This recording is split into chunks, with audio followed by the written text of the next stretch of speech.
Everybody knows Oasis are in love with the all too powerful Man City, but the only relevant thing about the Gallagher brothers these days is Liam's Twitter, but even this is a jumbled mess.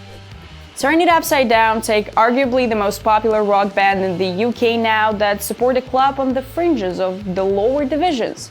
Who's that? Who are you? Alex. From? Sheffield. From? Arctic Monkeys. From the Arctic Monkeys. Yeah.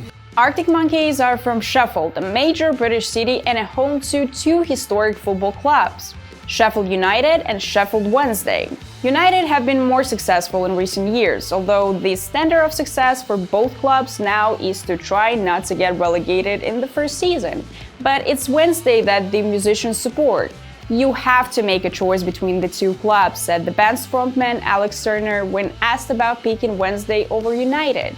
The only United fan in Arctic Monkeys was Andy Nicholson, the original bass player who left the band after the first album, so that makes it 4 out of 5 Wednesday tees. Alex Turner himself can rarely be seen at Hillsborough Stadium to watch games, although sometimes he makes an appearance. Because of the touring, you're actually more likely to see Arctic Monkeys blasting their tunes at Hillsborough Park, near the stadium, like they did twice following the release of The Car. They treated the crowd to a certain romance for the first time in 10 years and for the first time ever as the opener.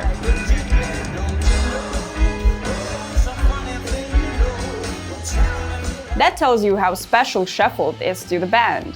Alex Turner's idol is Chris Waddle, a former Wednesday player in the 90s. Waddle was an entertainer and one of the finest midfielder in England and Europe at the time. Incidentally, Waddle is also known for his forays into music.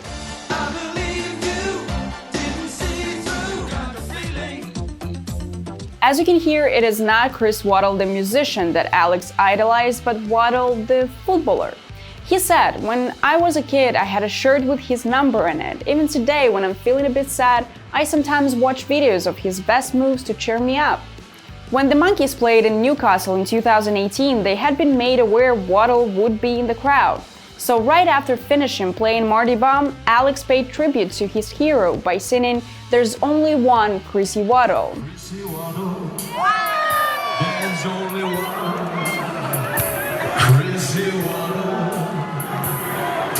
Walking alone. After the gig, the band met their hero and Alex admitted, "He was in the audience and came to see us in the dressing room.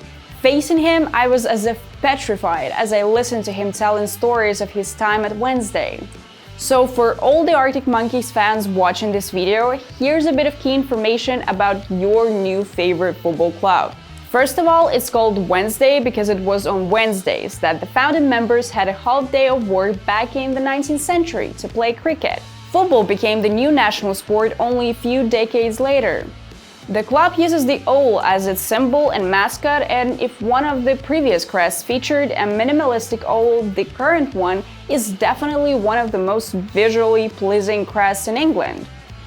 Wednesday's best years were before the First World War and a bit afterwards. Since then, a bit of spark in the early 60s and the early 90s, which possibly explains why Arctic Monkeys started to support them. The recent years have been a roller coaster. Despite having an unpopular club owner, they got promoted from the third tier back into second last season in one of the most remarkable comebacks ever. Wednesday had to come back from the 4-0 defeat in the first game. In case you're not familiar, football is a low-scoring game, so overcoming a 4-0 defeat is as easy as getting tickets for Arctic Monkeys' first gig on a new tour.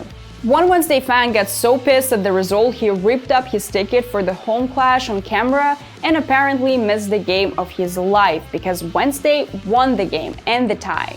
The Owls scored the 4th goal in the dying seconds of the second half and eventually won the game on penalties in one of the most remarkable comebacks of English football. They may not be coming back to the top division anytime soon, but if you're a Wednesday fan, you're in good company because not only Arctic Monkeys support this club. Jarvis Cocker and Richard Hawley from Pulp are also Wednesday tees, so is Rick Savage from Def Leppard, despite playing a couple of years for Sheffield United back in the 70s. Ultimately, football is unpredictable. Some teams spend decades in mediocrity and on the verge of bankruptcy, only to shine again one day. Other teams go from the Ritz to the rubble in a short period. This is the beauty of it. This is why you can pick a very average team to support, just because your favorite band do so. If you have enjoyed this episode, please like this video so more people could see it. Also drop your favorite Arctic Monkeys song in the comments. Subscribe to the channel and hit the bell icon, and see you in other videos.